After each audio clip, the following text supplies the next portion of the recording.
Because we live in such a disconnected way now as modern people from nature itself. And we forget that we are a part of nature. We are nature itself. And so one of the things that I love to do is help people find their power animal. And that links them to a symbol, an internal symbol that becomes a guide towards their inner truest nature. And when you align yourself with that and you start to think about how does this animal live in the world? How does it survive? What are its traits? What are its attributes? What makes it special?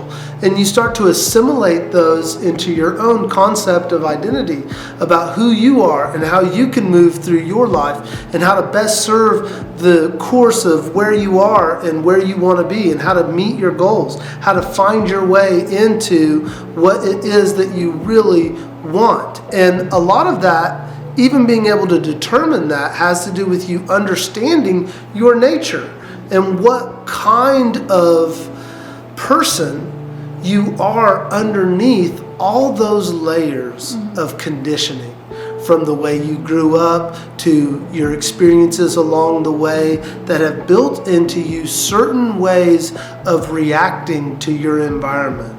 And I say reacting because we oftentimes, and the research indicates that we don't even realize when we aren't making choices.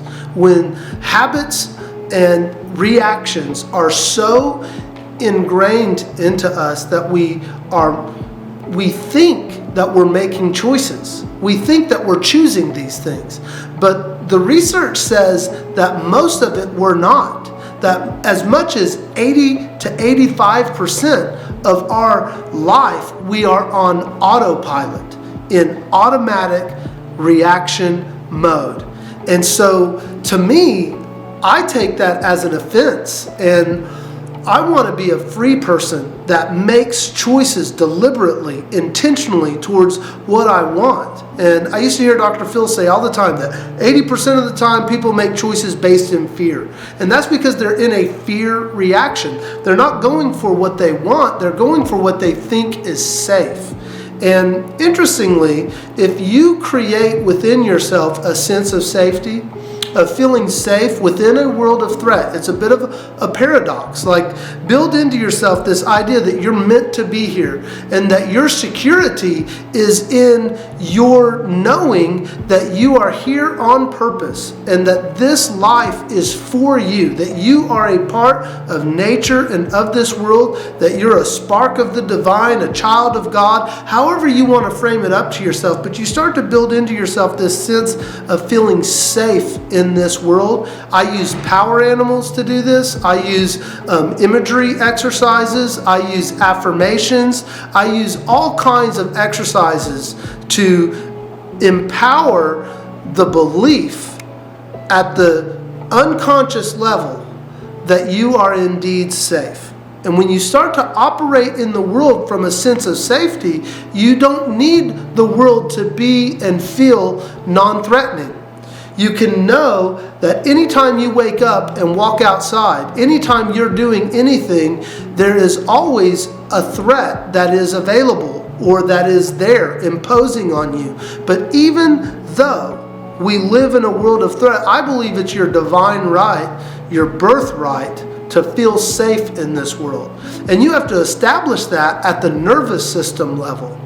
It's one of the reasons why stress, I think, is the biggest, most, how should I say this? Learning to manage your stress is the greatest gift you will ever give to yourself. It extends your life. It allows you to feel safe in a world of threat. Stress is a threat response. That's all it is. Fear is a stress response. Anger is a stress response. All of these responses are stress related. When you learn to manage your stress and create space between what's happening and how you choose to respond to it, so that you're not on automatic autopilot, so that you're not reacting to people that you love and situations, but you're able to harness the ability to create some space so that you can make wise choices towards what you really want. And this is multi-layered. Everything from in the office to at home with your children and with your spouse to out in the world and making choices as to what your next move is going to be day to day.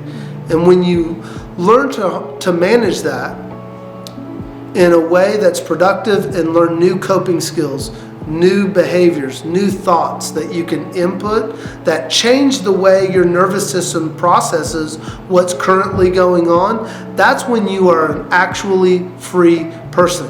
And that's why I call my practice Set You Free. My upcoming course is called Set You Free. I have a book that I'm working on that goes along with the course. There's a workbook that is in the course also. And that's where I'm starting the foundation of all of this, because I think that we live in such a mode that we are conditioned to react in certain ways and we don't even realize it.